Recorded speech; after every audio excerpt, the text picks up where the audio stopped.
জানো শ্রাবণী, আমাকে নিয়ে আমার ভাইয়ের অনেক স্বপ্ন। আমি যেন ডাক্তার হতে পারি। ডাক্তার? হ্যাঁ, আমি তখন খুব ছোট। আমার আব্বা মৃত্যুর শয্যায়। ডাক্তার আমার আব্বার পানে ঘুরেও তাকাচ্ছে না। আমার আব্বা আমার চোখের সামনে বিনা চিকিৎসায় মারা গেল। সেই থেকে আমার ভাইয়ের একটাই আশা, আমাকে ডাক্তার করবে। এই গ্রামের একটা মানুষও যেন বিনা চিকিৎসায় মারা না যায়। দেখো, তুমি পারবি, এটা আমার বিশ্বাস। তখন যেন এই শ্রাবণীকে ভুলে যেও না। কি যে বলো তুমি, পৃথিবীর সব কিছু ভুলে যেতে পারি, কিন্তু তোমাকে না। তোমাকে একটা কথা বলতাম। বলো। আমি বলছিলাম, আমাদের শ্রাবণী সেলিমের ভাই শাইনকে খুব ভালোবাসে।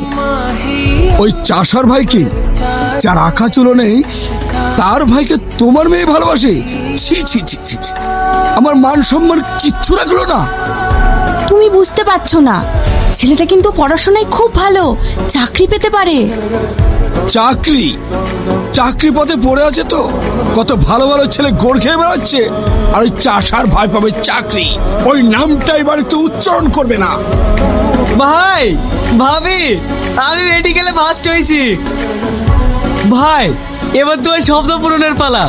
আমাকে আমেরিকা থেকে ডাক্তারি পাশ করে আসতে হবে। আমেরিকা? সে তো অনেক দূর। তোর মুখে প্রশ্ন করে দিলি, তোকে ছেড়ে আমি থাকতে পারবো?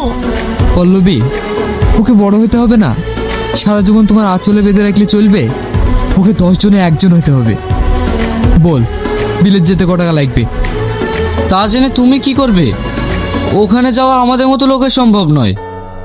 মোটামুটি লাখ 10 টাকার ব্যাপার। আমি ওখানে না, তুই যাবি।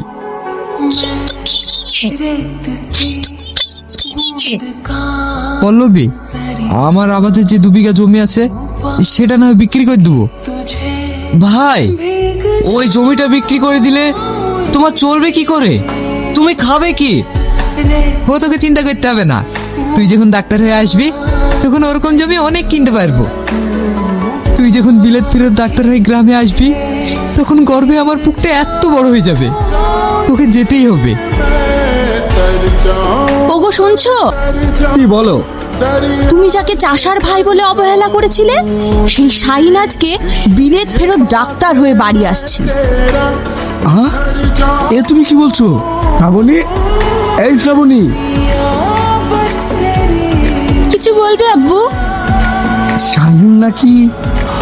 হ্যাঁ আব্বু, ও আজ বিদেশ থেকে 10টা ফ্লাইটে বাড়ি ফিরছে।